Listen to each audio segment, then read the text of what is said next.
in her last 10 years of collecting, Estelle made the collecting of porcelain dolls her great passion, and she looked for all of the different models she could possibly find. Very, very intrigued with the coiffure, the style of the hair. And think about doll makers at this time, they were making porcelain dolls. So now this had become a commercial production that either had to be made in their own porcelain factory, or heads were designed by a, quote, doll maker, who then would commission that head to be made by another porcelain firm. They would get the body from someone else, the costuming would be done by someone else, and they would simply assemble the doll, or sometimes simply create doll heads and sell the doll heads. This was very commonly done with dolls that were shipped to America, for example. The heads only were shipped, and dolls were created from bodies made in the United States. And this is a wonderful, this doll has so many rarity points, this larger doll. First of all, look at that face. Great character expression on that face. This is not just a kind of a flat screen. This has depth, it has expression, it has wonderful detail. Now, look at the hair. Look at the sides of this hair. The ears are sculpted. All of this required extra work, extra artistry. And then long looping braids that looped in front of the ears, formed to the back, and created this coiled chignon at the back of her head. Wonderful, wonderful detail. The doll has pink tinted complexion, which gave her a more realistic look than those dolls that were just painted white complexions. And she actually has sculpting detail of the eyes. Now, look at her hands, porcelain hands. These were made by a person in Philadelphia, Kinsbach, who patented this design for these porcelain hands. So heads that could be commissioned and sent over from Germany could then be put on muslin bodies made in America with porcelain hands to appear as though they had originally appeared with a doll, and by the way, with an extraordinary antique costume. This is a super, super doll. Now I have a little trio of 3 dolls here, and before we discuss each of them individually, I put them in a profile view so you can see how different coiffures and faces can be.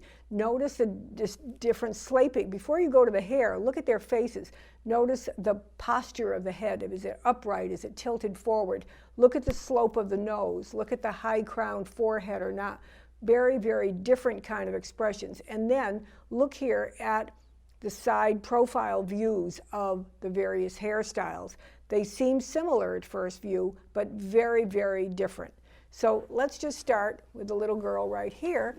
And one of the things you might not have seen on her coiffure when you were looking at her from the side or the front is look at the part. Very, very different. Almost like a fork in the road part, I guess you could call it, where it goes in 2 different directions. And then curls looping over her ears. In her case, the ears are covered by her hair and forming into the back into a wonderful braid. She's wearing a fabulous early costume too, which is really great. Very heart-shaped type of face, which is considered very desirable, and nice porcelain, pink tinted tinting to the porcelain, which gives it a very realistic look again. Now her next sister, she's more, I would call her the severe of the sisters. And let's look at her from the front, please. She's very poised, very refined, but she is very serious. There's no mischief going on here. Very, very prim lips. And now let's turn her around. Very high forehead, which is unusual. The hairstyle starts way back at the crown of the head. And turning her around, you can see how the hair is not totally smooth, but it has little waves going back and forth. And again, pulled over her ears, no sculpting of the ears, and formed into these tightly coiled braids at the back of her head. And they are, you know, when they did the sculpting of these, I think they sometimes forgot to tell the factory, oh, this was supposed to be a comb at the back of her hair. And so the factory would do the painting as though it was all hair. But if you look very closely here, you can see that this was probably designed to be a decorative comb that would be capturing the top of her coiled braid. And then, okay, this one's my favorite. I love her. I love her partly because I love the color of her hair. That brown hair is so wonderful. But I think this is a face with great expression. And to me, if were I choosing a porcelain doll, I would always look for one that had great expression in her face, like our bigger girl had over here, wonderful expression.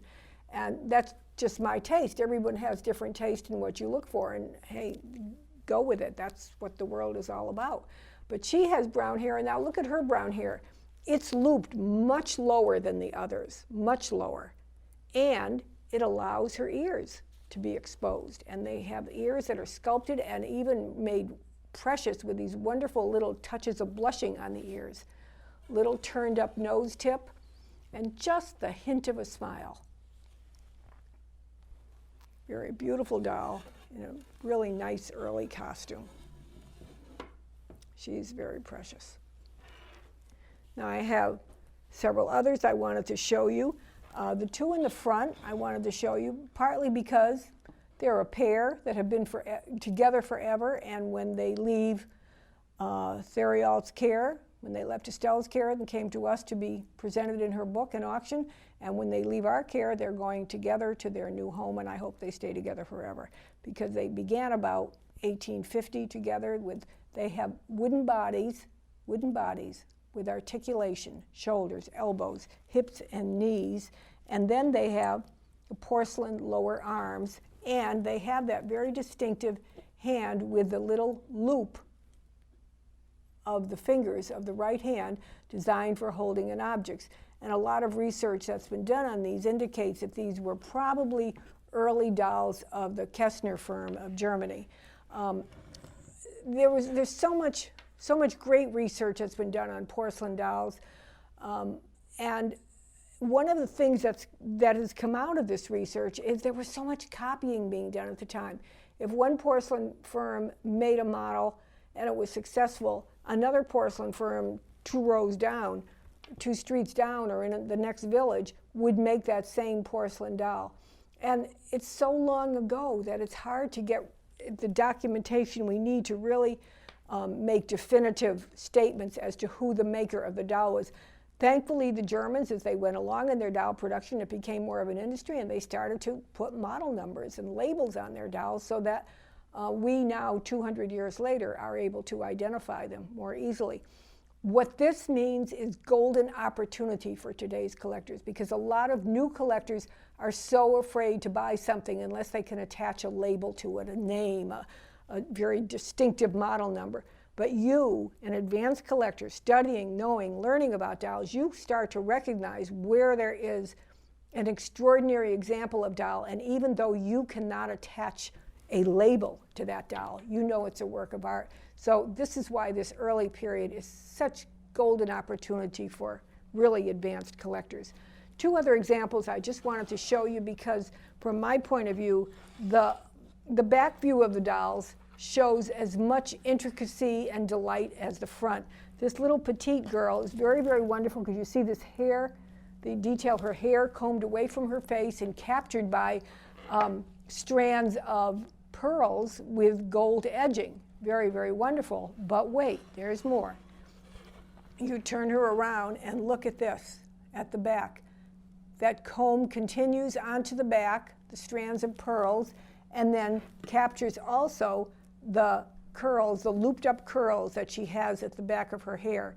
I'm going to turn her around one more time because I want you to see the feathering, extra artistry details that was done, the feathering around her forehead. So it's not just a fast painting where you're just showing the hair going away, but you have the hair going away and then you show these little realistic, like the roots of the hair, and it's very, very beautiful.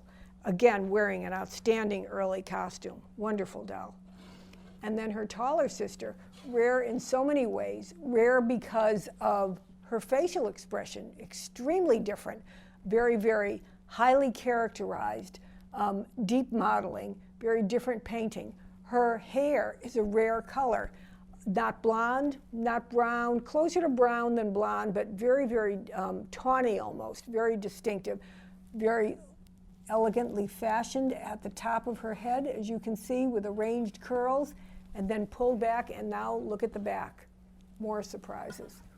Because her back, very long curls are captured up onto her upper shoulder plate and captured under a black snood with little gold accents. Every one of these touches are an extra rarity point that really make the doll extraordinary and wearing a beautiful early costume once again.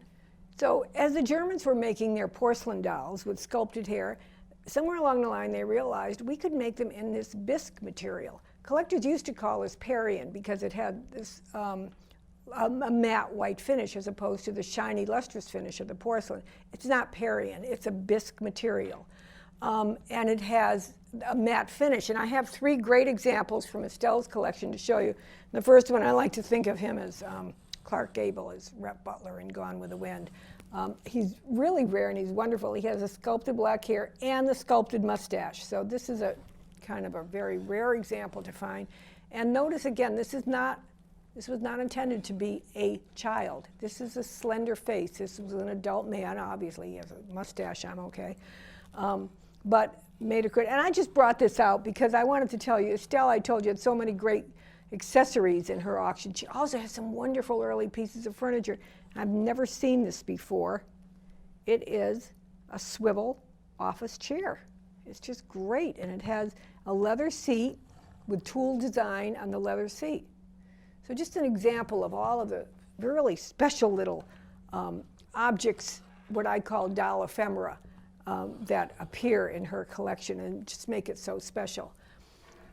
Just a couple of the early bisque dolls with sculpted hair that came out of Germany at this time to show you. This one a very elegant, refined, simple.